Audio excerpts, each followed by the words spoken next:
The ego is the system that runs your sense of self. It is made out of thought patterns, emotions, and behavioral loops, and the stories that try to hold it all together. Left unchecked, it creates endless existential searching, chronic disconnection, and the persistent sense that something is wrong. The goal of my videos is clarity, to see your identity and its contradictions for what they are, named precisely, to finally understand what it is that we're all running away from.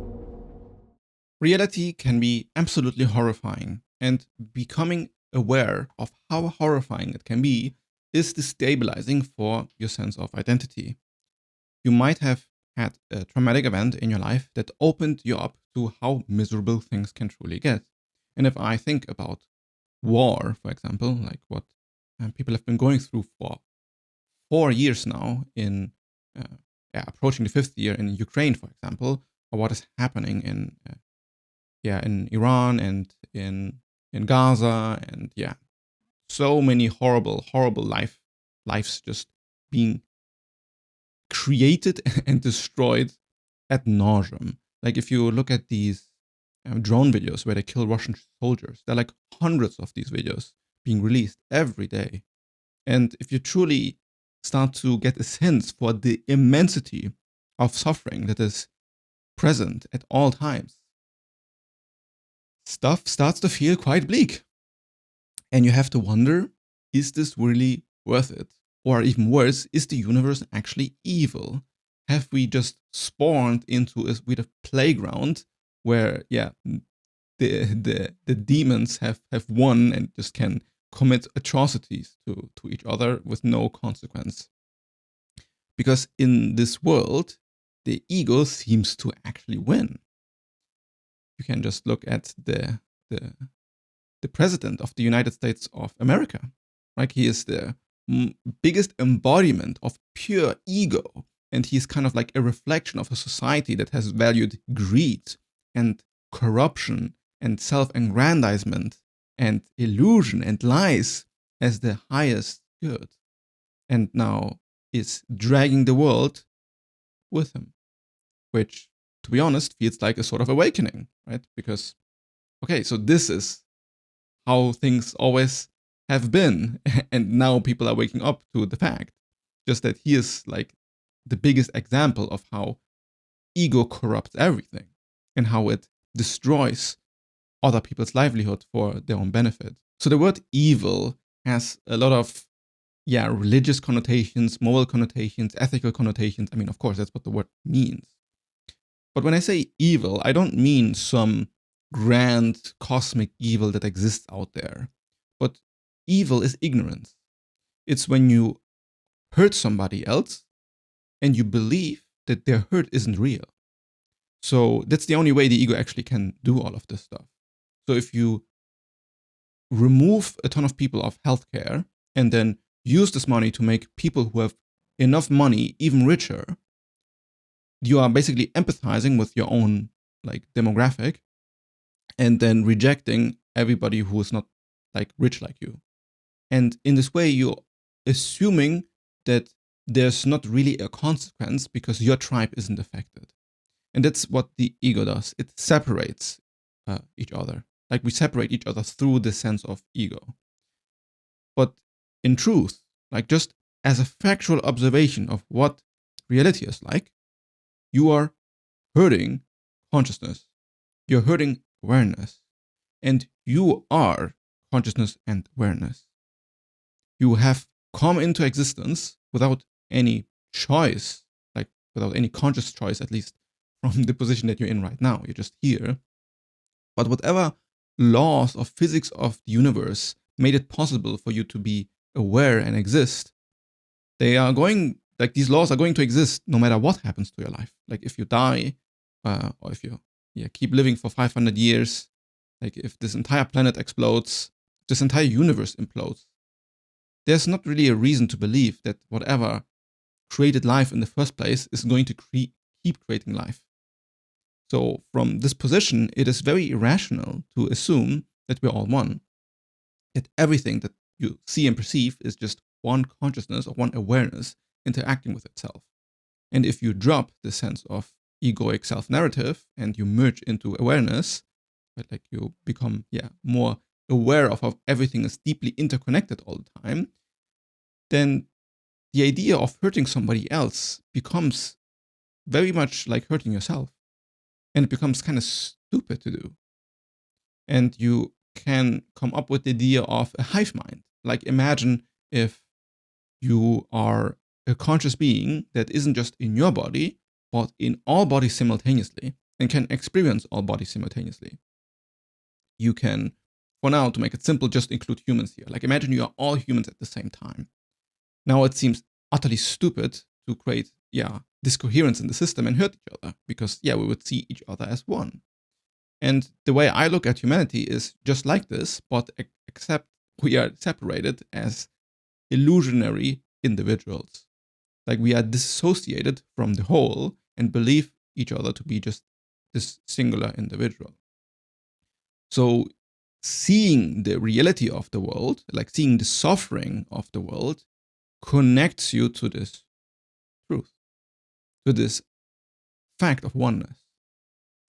And I don't say fact lightly here because, the ego really, really doesn't want it to be a fact. It wants it to be an opinion. It wants it to be a belief. It wants it to be some illusionary perception of the brain.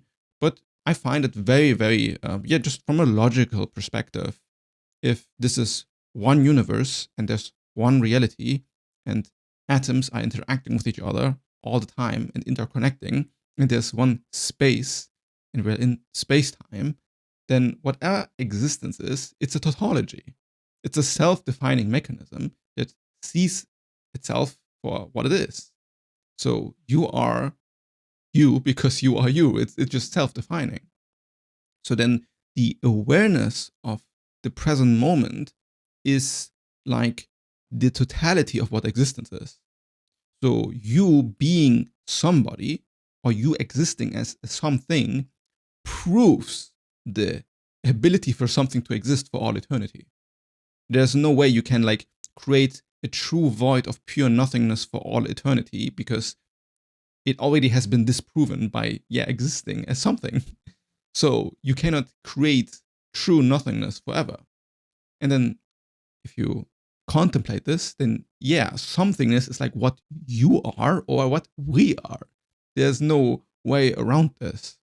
The only way this could be untrue is if we weren't existing. And from there, the urgency to reduce suffering in the world becomes pretty stark. Now, suddenly, you might feel a sense of immense responsibility for life. You might sense that you need to save the world or save the universe or do something so that the suffering that we're in right now can change. But here's where most of the neuroticism starts, because now you put yourself into the savior of the world. You might get a sort of savior complex where you feel like you are responsible for everything that is happening right now that is wrong, and you need to save the world from its suffering. And this idea of not accepting the suffering of the world and having to fix it all is very noble, and it points us in the right direction as like a collective.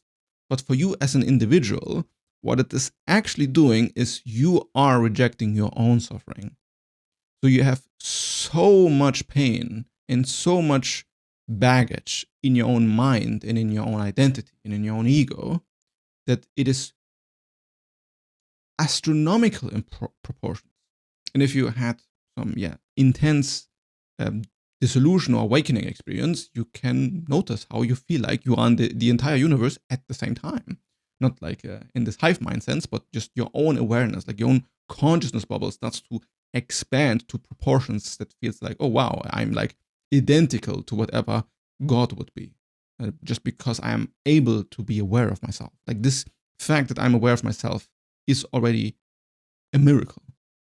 And wait, I am this, right? I am the awareness that has no clear locality. It's very, very trippy.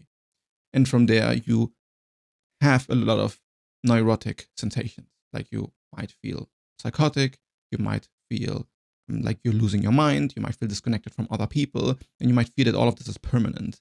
And it isn't.